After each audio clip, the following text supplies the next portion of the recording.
அனைவருக்கும் மாலை வணக்கம். இன்றைக்கி நம்ம தோட்டத்து அறுவடைகள் அப்படியே பார்த்துட்டே வாங்க. தக்காளி முதல் அவரை, வெண்டை, பாகற்காய், கத்திரிக்காய், பூக்கள் என பல வகையான அறுவடையை இன்றைக்கி அள்ளி கொடுத்துருக்காங்க. அதில் விதவிதமான பூக்கள் வச்சு நான்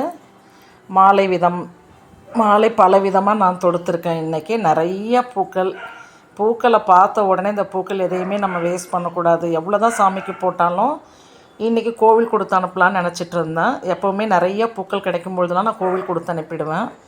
அதே மாதிரி இன்றைக்கி நிறைய பூக்கள், நானும் ஒரு தடவை போய் பறிச்சிட்டு வந்துட்டேன், ஹஸ்பண்ட் ஒரு தடவை போய் பறிச்சிட்டு வந்தாங்க. அவ்வளோ பூக்கள் கொடுத்துருந்தாங்க நம்ம தோட்டம். அதனால் விதவிதமான மாலை தொடுத்து கடவுளுக்கு இன்றைக்கி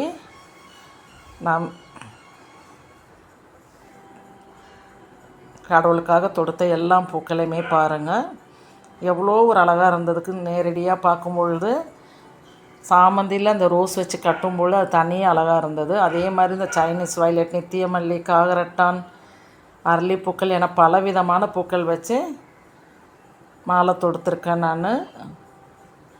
ஃபஸ்ட்டு நம்ம அறுவடைகளை பார்ப்போம், அடுத்து நம்ம மாலை தொடுத்ததை பார்ப்போம். அதுக்கப்புறம் இன்றைக்கி எத்தனை வகையான பூக்கள் பூத்துருக்காங்கன்றதை அப்படியே நம்ம பார்ப்போம்.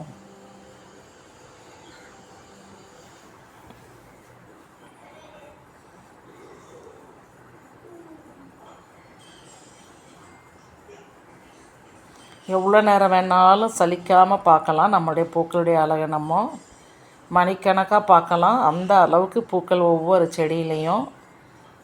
ஆனால் அப்படியே வருத்தப்படுற மாதிரியும் ஒரு நிகழ்ச்சி நடந்துக்கிட்டே தான் இருக்குது. நம்ம கத்திரி செடியில் பூச்சி தாக்குதல் எவ்வளோ கண்ட்ரோல் பண்ணாலும் ஏதாவது ஒரு செடியில் எங்கே இருந்தாவது வந்துடுறாங்க. அது ஒன்று தான் மன வருத்தம் நம்ம மாடி தோட்டத்தில். மற்ற பூச்சி தாக்குதல் எதுவும் இல்லை, மாவு பூச்சி தொல்லை மட்டும். அது கத்திரி செடியில் தான் நிறையா இருக்காங்க.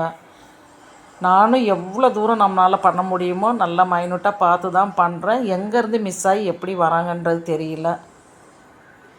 அதனால் நம்ம இந்த கத்திரி செடிக்கு உரம் தயாரிச்சிட்ருக்கேன். நாளைக்கு வீடியோவில் நம்ம கத்திரி செடி பராமரிப்பு, ரோஜா செடி பராமரிப்பு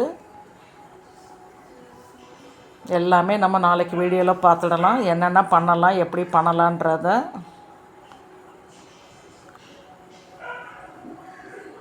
போதுமா பூக்கள் அலங்காரம்லாம் ரசிக்கிற மாதிரி இருக்கா, போர் அடிக்கிற மாதிரி இருக்கான்னு உங்களுக்கு தான் தெரியும். நான் ரசிச்சிட்டேன். ஒவ்வொரு விதமாக இன்றைக்கி பூக்களை கட்டியும் பார்த்துட்டேன் நான். அவரைக்கெல்லாம் பட்டை அவரைக்காய் 2 செடியில் இருந்தாங்க, கோழி அவரை 2 செடியில் இருந்தாங்க, பாகற்காய் 1, வெண்டைக்காய் 1 தான் இன்றைக்கி கிடச்சாங்க. கத்திரி ஒரு 3 செடியிலேருந்து பறிச்சிருக்கோம்.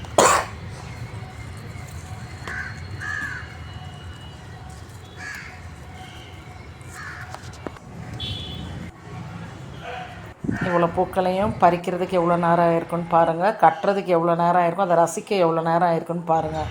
ஆனால் இவ்வளோ பூக்களையும் பறிச்சுட்டு நம்ம கட்டி ரசிக்கும் பொழுது அந்த பூக்கள் பறித்த டயர்டே இல்லாமல் அவ்வளோ ஒரு சந்தோஷமாக இருந்தது. பாருங்கள், எல்லா பூக்களும் இன்றைக்கி பூத்த அத்தனை பூக்களையும் நான் வரிசைப்படுத்தியிருக்கேன். இது எல்லாமே என் மாடி தோட்டம் மட்டும்தான். பால்கனி பூக்கள் நான் எதுவுமே இந்த வீடியோஸில் போடலை, அது நாளைக்கு நான் போடுறேன். பால்சம் சீட்ஸ்லேருந்து நிறைய விதைகள் உரியாச்சு.